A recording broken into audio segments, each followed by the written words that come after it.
Olá, resumista! Esse é o Resumido, um podcast sobre cultura digital e o impacto da tecnologia em todos os aspectos das nossas vidas. Essa temporada do Resumido Entrevista está sendo gravada durante o AI Day do Instituto Caldeira e agora a conversa é com Amanda Graciano. E aí, Amanda? E aí, como é que vocês estão? Como é que estão os papos hoje? Tá ótimo. Falando bastante de IA. É o tema da vez. Eu vou ler a sua bio aqui para dar uma contextualizada. Obviamente eu não consegui decorar porque é extensa. Então eu vou ler para não cometer nenhum erro. A Amanda é cofundadora da Trama, especialista em inteligência artificial, trabalha ajudando empresas a inovar, a usar tecnologia de forma prática e gerar resultados reais, tem mais de 10 anos de experiência no ecossistema de startups, foi uma das líderes da expansão do Cubo Itaú, que cresceu de 190 para 420 empresas e movimentou mais de 5 bilhões de reais em investimentos. Na Trama, ela lidera consultorias, programas de adoção de IA, ela também é colunista da MIT Technology Review Brasil, do Estadão, escreve as newsletters IAE e Antes do Café. Aí, Cauê, anota pra gente fazer aquele esquema de recomendações. Ela tem mais de 40 mil assinantes. Opa, tá ficando bom, hein? Ela é TEDx Speaker, LinkedIn Top Voice, palestrante em eventos como South by Southwest, Web Summit e RD Summit. Faltou alguma coisa?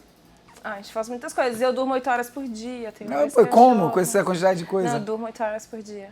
E eu fico brincando, tem essa coisa de signo, né? Eu não acredito não, mas hoje eu falei, não preciso comer e eu preciso dormir bem. Uma coisa bem da taurina, parece. Mas eu descanso, eu acho que dormir faz bem pra mim. Eu durmo 7 horas, é tecnológico, não é? É importante. Fala um pouco o que a Trama faz exatamente.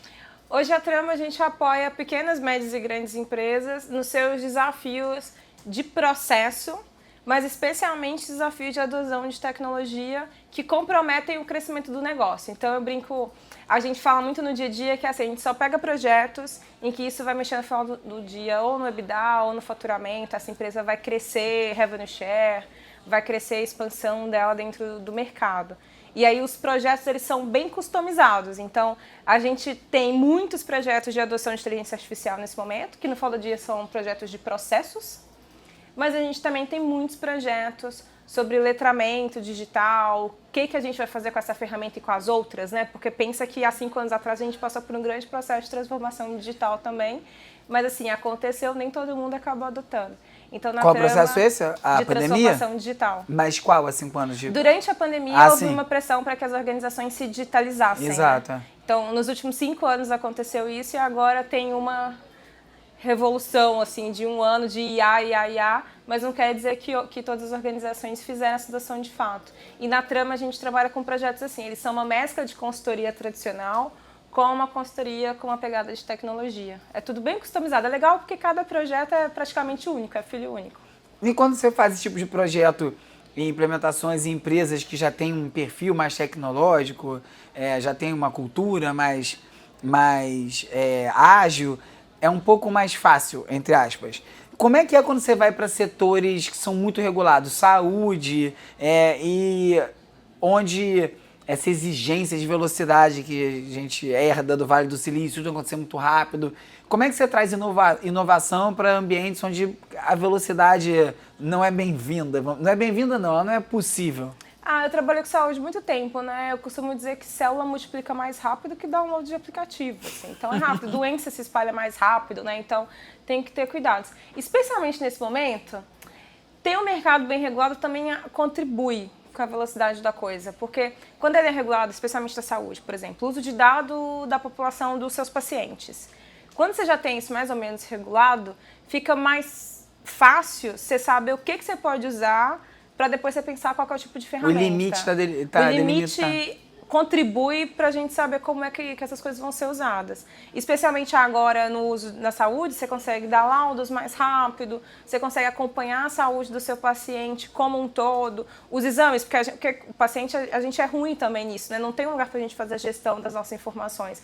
Nós como pacientes, como paciente, eu nem acho um uma hospital. Loucura. Só se você for sempre no mesmo hospital, eles têm lá um apunhado das coisas que você já fez lá. Eu mudei uma vez o laboratório de exame de sangue e voltei pro outro, porque ficou um buraco e não consegui integrar tudo. Eu voltei pro outro que eu nem gostava tanto, mas eu só faço lá agora, por causa disso. E usando uma inteligência artificial, uma ferramenta que consegue analisar melhor essas informações, você consegue ser ainda muito mais preditivo com relação à sua saúde e tomar cuidados antes do que da doença aparecer ou desenvolver. Então, eu acredito que às vezes essa regulação, ela também contribui. Quando as organizações são muito inovadoras, pode ser ótimo, especialmente pela cultura, porque essa adoção de tecnologias que a gente tem feito nessa velocidade tão rápida, ela é mais pela mentalidade daquele time do que necessariamente a ferramenta. Tanto faz se é um Excel, se você está fazendo aquela apresentação no Canva ou no Gamma. No final, a gente quer uma apresentação. Se você quiser fazer lá na folha de papel, massa. Tipo, não é sobre a ferramenta mais, é a mentalidade. Mas, às vezes, também eu estou com a palavra stamp, né? Mas essa marca de que aqui tem um time inovador, isso também pode ser preocupante. Porque está num cenário de que cada semana surgem pelo menos 100 novas atualizações, ferramentas sobre IA. Aí o cara fica perdido. Agora é nessa, agora é nessa, agora é nessa plataforma. Eles ficam num pedestal de que eles são o melhor do mundo e às vezes também se cega, né? Não dá para acompanhar. Humanamente é impossível acompanhar tudo, porque a nossa linha de raciocínio é linear. Biologicamente a gente não pensa exponencialmente. Então é perigoso também se achar a última bolacha do pacote, vamos falar assim. Mas é engraçado o que você falou de você querer uma apresentação, não importa que plataforma você usou. E às vezes me parece que muita gente e muitas empresas se perdem justamente aí, porque acha que tem que usar. Olha, você já tem a sua empresa, já está rodando, todo mundo já faz a apresentação não sei onde. Você não vai ter um ganho tão importante se você trocou pela plataforma que você já usa para uma de IA e a pessoa teme e acaba se embolando. Tem isso também? Um uso desnecessário? Tem. Para mim tem acontecido uma coisa que mais recentemente tem chamado de adestramento. Em vez de a gente fazer um letramento digital e um letramento de IA, a gente está fazendo um adestramento de IA. Então é assim, a organização paga consultorias, etc. Vamos todo mundo aprender a usar essa ferramenta, como se ela fosse a única que desse aquele resultado. E aí você não ensina seu time a pensar e raciocinar com aquela ferramenta, você faz o contrário, você adestra eles. E aí você vai prender eles de novo. Porque às vezes agora eles não sabem mais fazer PowerPoint. Tem um lobby para isso, né? Tem, gigante. É assim que essas empresas crescem. Eu usei exatamente esse termo, adestramento, porque numa entrevista anterior à sua aqui, porque é a sensação que eu tenho, que essas empresas querem criar necessidades, criar hábito. Parece como a gente acabou falando de saúde aqui um pouco, nem sei porque eu perguntei de saúde aquela hora, pra falar a verdade, mas por que eu usei esse exemplo? Mas na saúde, a gente tem os vendedores dos grandes laboratórios que vão lá no médico levando o brinde. Já foi pior. Já foi pior. E é super controverso esse tipo de divulgação, né? Enfim, aí tem presentes para o cara receitar determinado remédio. O paciente nem sabe desse processo todo, mas não é muito diferente, né? Essas empresas usa esse, só que eles não vão mais só no médico, eles vêm na gente, na ponta final, né? Bombardeando o que a gente precisa usar. E vem muito, vamos pensar em grandes estruturas, né? Em organizações que você tem hierarquias muito grandes. Uma galera diretor, uma galera gerente, uma galera... O que se começa a fazer também na literatura, quando a gente estuda sobre liderança e gestão de times no geral, quem manda na organização é o middle management, são os gerentes. Acontece o que os gerentes quiserem fazer, não necessariamente o que os diretores e porque ele é a interface entre o pedido e a execução, entre toda a organização, inclusive entre os clientes, né? É verdade. E são eles que executam a estratégia, se é que existe a estratégia, porque eu também acredito que às vezes esse negócio se perde pelo caminho. E o que acontece hoje? Existem grandes festivais, né, ao redor do mundo, de inovação, de tecnologia. Essas organizações, diferente do médico, que eu ia lá, também davam viagens, etc. Essas organizações pagam viagens, pagam jantares, te dão para aquele grupo de amigos, X, cupons, etc. E aí você acaba ficando muito automático procurar naquela ferramenta antes ou usar só aquela inteligência artificial para fazer suas atividades. E na hora que você tiver a oportunidade de decidir, alguém te falar, o que você acha que pode ser usado ano que vem aqui na empresa? Você vai falar exatamente aquela que você está usando. Mas também é uma forma de você crescer mercado. Sim. É sobre adoção, né? O cara vai tentar isso. Eu acho que o alerta que fica aqui a inteligência artificial ela não é uma ferramenta específica, ela é toda uma linguagem, forma de criar ferramentas digitais, porque tecnologia é um tanto de coisa, não é só isso. E é importante a gente aprender como é que esse trem funciona, como é que esse bicho funciona, porque isso vai interferir no nosso dia a dia. E não se você está usando a inteligência artificial A, B, C ou D, porque amanhã também pode mudar tudo. Você é de Minas aonde? Eu sou de BH. BH? Minha família do meu pai é toda de Minas, ali perto de BH. De perto de BH? Perto é que de BH só o Divinópolis. mineiro fala. Eu sou de Belo Horizonte. Minha família é de Divinópolis. Ah, então se você conhece Divinópolis, você conhece Cláudio. Aham, do lado. Se você conhece Cláudio, talvez você conheça Monsenhor João Alexandre. Já ouvi falar. De Gente, lá. é assim que o mineiro interage, tá? A gente vai falando do bairro e tal, na hora que você vê, você encontra três parentes. Com madre. Mas quando você tem essas conversas com essas empresas, a gente está falando muito de substituição do trabalho, né? Acho que é o grande fantasma, todo mundo com essa preocupação. Eu, particularmente, não acredito muito na maneira que está sendo colocado. Mas a gente fala muito... duas partes dessa pergunta. A primeira como é que você vê a questão da automação dos trabalhos ou das funções quase sempre apresentadas na base, quase nunca apresentadas no topo? Tá. Quando, para muitos aspectos, eu quero dizer, sempre fala que vai substituir o contador da empresa, nunca fala que é o CFO. Quando, em muitos aspectos, mas de repente o CFO que não precisa, porque já está tudo andando aqui, já está definido. Como é que é essa discussão nas empresas quando você vê acontecendo? Ou se é um desejo, sei lá, que eles buscam isso? Não, eu tenho visto isso em duas camadas, mas particularmente tenho percebido mais que essa conversa a gente não fala mais só de base, mas organizações começam a falar que é quase um corte transversal, assim. Então, pega um pouquinho em todas as camadas. Por uma lógica simples, assim, que se todo mundo acredita que vai sumir as posições de base, você já não precisa mais de 10 gerentes para fazer a gestão de ninguém, porque você não está cortando não tem as gente? pessoas. E então, esses cortes estão chegando, pelo menos na imaginação das pessoas, à medida com que você vai tirando algumas pessoas. Então, essa conversa eu escuto. Mas eu também sou de uma corrente, eu não acredito tanto nessa substituição 100%, porque na hora que a máquina trava, eu não sei, assim, você está acostumado a usar várias inteligências artificiais. Na hora que ela trava, ela te pede ajuda. Ela te pergunta o que ela faz, ela pergunta se você quer assumir o controle. Ela faz 20 perguntas para entender o contexto de novo. Se você não tiver pessoas ali, assim, não vai adiantar você substituir. É uma máquina de pedidos, né? Ela está respondendo a pedidos. Ela ainda não toma decisões por conta própria. E eu concordo com você. O exemplo que eu falo não é porque... Se eu fosse capaz, nem sendo, né? Mas se eu fosse capaz de ler todos os livros de medicina e ganhasse ou comprasse, não vou nem ler, comprasse todos os livros de medicina e um kit de bisturi, uma cama e um avental, eu não virei cirurgião cardíaco só porque eu tenho uma ferramenta. Alguém tem que saber o que está fazendo. E acho que não é muito diferente para a IA. Você tem que saber sobre aquele assunto que você está usando a IA como ferramenta, né? Você usa melhor, né? Para mim, a IA, ela mostra muita qualidade do seu pensamento. Sei lá, a gente quer chegar no mesmo resultado. Nossa, boa forma de apresentar. Ela mostra muita qualidade do seu pensamento, porque às vezes a gente quer chegar no mesmo resultado. E aí a gente sabe qual que é lá o ponto final que a gente quer chegar. Chega lá agora. Só que as perguntas, por termos repertório diferente, coisas diferentes, a gente talvez chegue naquela resposta por caminhos muito diferentes.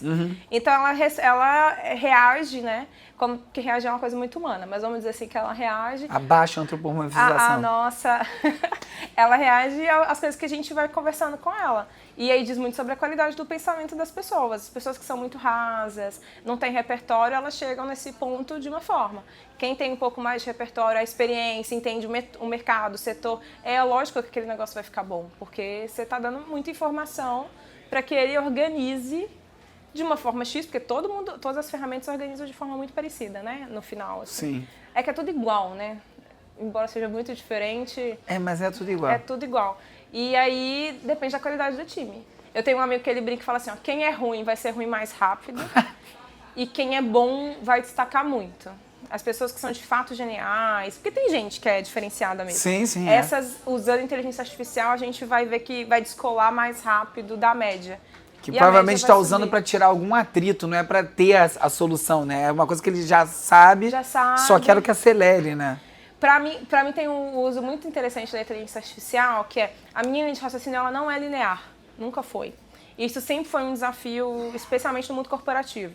Porque o mundo corporativo, especialmente quando você está no middle management, seu trabalho é gerir pessoas, fazer a apresentação, né, e entregar frameworks. Tudo isso é meio linear, assim, é um quadradinho, conecta no outro e tal.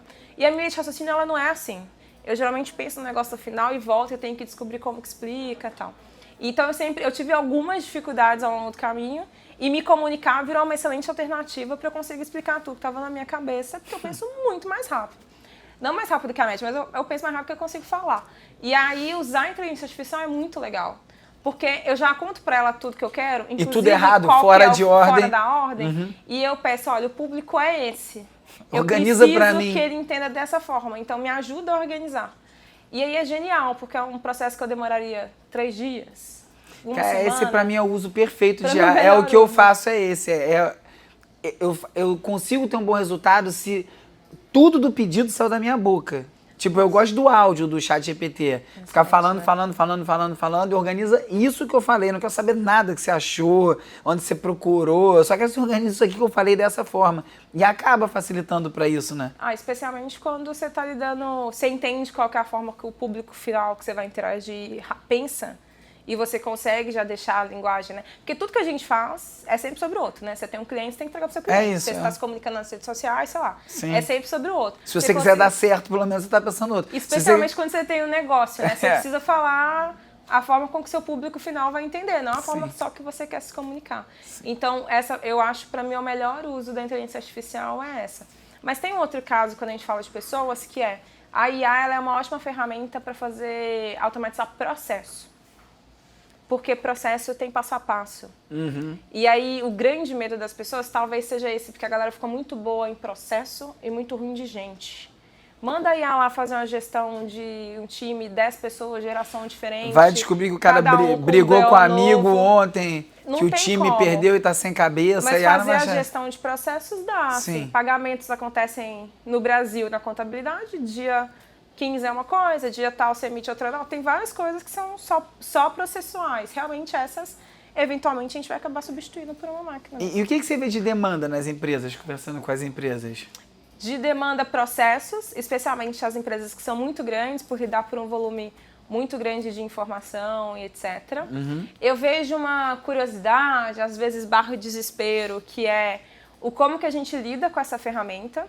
Especialmente porque a gente tem gerações diferentes e existe uma geração que ela é muito digital, porque ela cresceu com o mundo 100% digital, e uma que é muito analógica, mas está sendo pressionada a entender de coisas digitais. A se digitalizar, às vezes. E não vai 100%, né? Não igual a geração anterior. Então eu também vejo um pouco desse desespero que é assim, não quero aprender não, mas me dá assim 10 coisas que eu preciso saber toda vez que eu precisar interagir com o meu time, ou na hora que eu precisar cobrar. Então eu vejo um pouco do desespero que é um banho de loja. Sim. O que está acontecendo, porque muda a coisa toda hora, o que eu deveria prestar atenção mesmo ou não.